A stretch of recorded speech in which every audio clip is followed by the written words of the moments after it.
Hello, one and all. My name is Harry Kettle, and welcome to Fightful MMA. I am being joined today by a very special guest. He's the 10th ranked featherweight in the world. He is a former title challenger, and he's on his way back to the top. It is none other than Ricardo Lamas. Ricardo, how are you doing today? I'm doing good. How are you? I'm very well. Now, obviously, you're coming off the back of a nice win. It was the first time experiencing back-to-back losses for you. How did you handle the lead up to your most recent fight? How did you handle maybe knowing that three fights in a row with losses on your record would be potentially damaging? How mentally did you adjust to that? Adjusting to losing and having to bounce back is something that I learned back in college from wrestling. There were times where, we'd be wrestling at a tournament. We'd have 5, 6 matches in one day. And one round you may lose a match. And within an hour, you'd have to put it behind you and get back on track and wrestle again and get back on the winning track. So the only difference is MMA is the length of time in between each loss. So it's you never feel right again until you get back in that win column.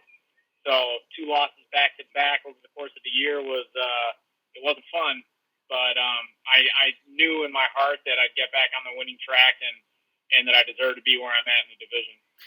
Now, it's funny because this game, MMA, it chops and changes so much. We've seen one of your former opponents, Josh Emmett. He went on after his win over you to have one of the worst injuries by the sounds of it that we've seen in quite some time. You know, he spoke about his facial injuries and things like that. Does that kind of thing make you realize and remember just how quickly things can flip in MMA? Yeah, of course. It's a game of inches, and sometimes you're on the receiving end, sometimes you're on the giving end. But that's what makes the sport so great, is that anything could happen in a split second during a fight. So I think that's what makes it so exciting and what lures a lot of fans into the sport. So you can't be mad at it. It's true. And one of the things I find most interesting about you've got a very mixed heritage. You've got Mexican, Cuban, American in there. How important is that background to you? And do you, to a certain degree, think it makes you who you are? Yeah, definitely. That's why I always kind of represent, my parents' flags when I walk out to my fight, Cuba and Mexico. Been trying to figure out, back when they allowed us to put stuff on our shorts, I had all the flags represented on my shorts in every fight. But this time, since the whole Reebok thing came in, it's been kind of hard to do. But I'm going to see how to get the American flag work in there too. But it's really to represent, the struggles my parents had coming to this country. Especially, kind of like my father, he's a political exile, obviously with all the stuff that happened in Cuba. He was forced to flee the country. If not, he could have been sent to the firing squads if he had been caught by the Cuban government. So it's just kind of an homage to them and how hard they've worked for me and my brothers and just kind of representing them in the fight. When you talk to your family about let's rewind all the way back. After you've done your wrestling, when you talk to your family and say, I want to go into mixed martial arts, this is what I want to do, what was their influence like on that decision? What were their thoughts on the initial decision? That it wasn't a good idea, that it was like Cuban cockfighting. They don't think I should do it. And I was like, well, I'm going to do it anyway. So I just want to let you know that it's going to happen. And I'd love your support. But if not, that's okay too. And, my mother, even with wrestling, she couldn't even watch me wrestle. That was too tough on her. And I understood that. So, when it comes to fighting, I know there's no chance for her to enjoy it or watch it or anything. But my dad was very apprehensive at first. Like I said, he kind of thought of it as like human cockfighting, two people locked in a cage, duking it out together. But the more educated he became on the sport, I think the more addicted he himself got to it. Now he watches fights all the time. He's a fan of the sport. He likes the sport now. And he's been my number one supporter through my entire career. So I owe a lot to him. And it's funny because obviously they may have thought that you may go down the direction of something to do with your degree, exercise science. Was there ever a consideration of you going down that route? And what did that entail, the actual degree, for people who might not know more about it? So the degree of exercise science is a lot of anatomy, physiology, learning about the human body. A lot of people who become physical therapists get their undergrad in exercise science and then go on to physical therapy school, which was kind of like maybe a plan of one direction I could have taken with it. But when I started fighting, I actually had an opportunity to. They have these grad assistant programs here in the United States, so I'd be hired as an assistant coach for the wrestling team at whatever college it was at, and in return, I would get basically a free education, a free master's degree. Wow.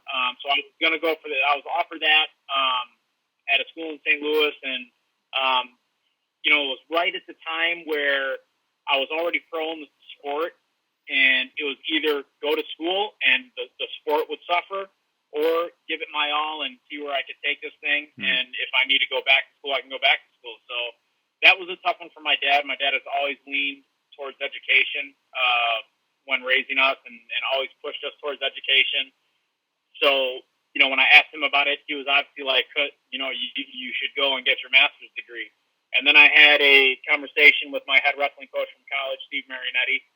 And, I explained to him the situation I was in. I explained to him that, I really want to take the fighting seriously and try and take it somewhere. And after that, he said that, it sounds like one of the two options can wait and I could do later if I wanted, but the other one can't. So he was referring to, the longer I wait, the older I get, the less likely chance that I'm going to be able to take this fighting to where I want to take it to. Yeah. And education is always something that you can go back to no matter how old you are. That's a good point. So that kind of helped me make the decision, and I went the fighting route, and I'm glad I did because it all worked out. Well, I think worked out is an understatement. You've got a fantastic record. So, 6 knockouts, 5 submissions, 8 decisions. That's really varied when you think about it, because you've got a lot of specialists in this sport, but you're kind of an all-rounder. You like to kind of mix things up. Is that one of the most important parts of your game and something you strive yourself on, that you never really know what's coming with you? Yeah, I tend to take advantage of the opportunities that present themselves in the fight. So I don't shy away from anything. If someone gets hurt and I see that, I'm automatically jumping on it looking to finish the fight. I have the second most finishes in the featherweight division right now in the UFC. So I think that's something a lot of people look past because I'm not very well marketed by the UFC. So that could be a little bit my fault because I'm not a big mouth. I'm not a loud mouth like some of these other people are. But that's just not me. That's just not my style. I tend to let my fighting speak for itself. But I pride myself on being a well-rounded athlete and individual, and I think I'm dangerous no matter where the fight goes. It's a good point you make about marketing. I think, like you said, some fighters may blame themselves, but I think a big part of it does fall on the UFC's shoulders, needing to kind of push people and get behind them. For those watching, fans of yours, what are some of the things you like to do outside of the octagon that maybe people aren't aware of? Well, I'm a family man now. I have 2 kids with a third one on the way. Congratulations. So thank you very much. A lot of my time, apart from training, is spent with them. I also recently just opened up my own gym in Naperville, Illinois. It's a UFC gym, so it's a franchise. So, between dad life and being a business owner, it's hard to find free time to do very many things, but I'm really into animals. Since I was a little kid, I've loved animals. I've had pretty much everything you could think of under the sun. Right now I have a couple dogs. I have an African gray parrot. We've had chameleons. We've had just tons of weird animals and stuff like that. So that's been kind of always a passion of mine. Riding motorcycles, riding my Harley is a passion of mine also, and just every chance I get, just hanging out with family, spending it with them, family and friends are huge to me. What dogs have you got? I have an English Bull Terrier and a French Bulldog. Oh, yeah. You've got a French Bulldog. We have a French Bulldog as well. Oh, really? Yeah, we just got the Frenchie in March. They're interesting, aren't they? Interesting characters. Yeah, full of energy. Never stop. Yeah, for people out there who get told that they are lazy, do not listen to them. They are the least lazy dog in the world. They love a good run around, don't they? Yeah, for sure. Now obviously you've got your next fight coming up. It's Calvin Kattar, 1 loss in 12 for him, only 3 losses in 22 fights altogether. He's coming off a nice win against Chris Fishgold. How do you approach this kind of fight? Because it's almost like there's two schools of thought. You've got the one of, well, people are hyping this guy up. I'm just going to go in there, do my own thing. But then on the opposite side of things, you think, well, you're a name. You are a name in this division, and people will be looking at this and thinking, if he can do something against you, that's a big statement for him. How are you approaching this fight? I'm approaching it like any other fight. When you get to this level in the UFC, there are no easy fights left. Everybody is kind of on the same playing field, right?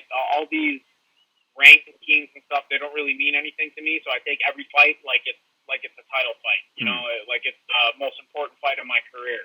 That's how I'm approaching this fight. I take Calvin very seriously. I've been training my ass off for him. I know he's well-rounded. I know he's dangerous. Good striker, taller, lengthy. So I've been preparing myself adequately to deal with everything that he has. Now, one final thing we'd like to ask. It's something we like to ask everyone here. What do you think the next 18 to 24 months hold for Ricardo Lamas? A nice victory coming up on June 8th. And then after that, spending some time with the family, enjoying the summer, barbecuing. That's another passion of mine, barbecuing, eating, obviously. I think most fighters like to eat since during camps we don't get to enjoy ourselves that much. And then, making another run at that title. So I want to get one more shot before it's all said and done. And hopefully I can get that to happen in the next 12 to 18 months. Well, you heard the man. June 8th is going to be one hell of a fight, one hell of an event. Ricardo, thank you so much for the time today. Wish you all the best for the future, and make sure that Frenchie gets some sun this summer. I will, man. Thank you.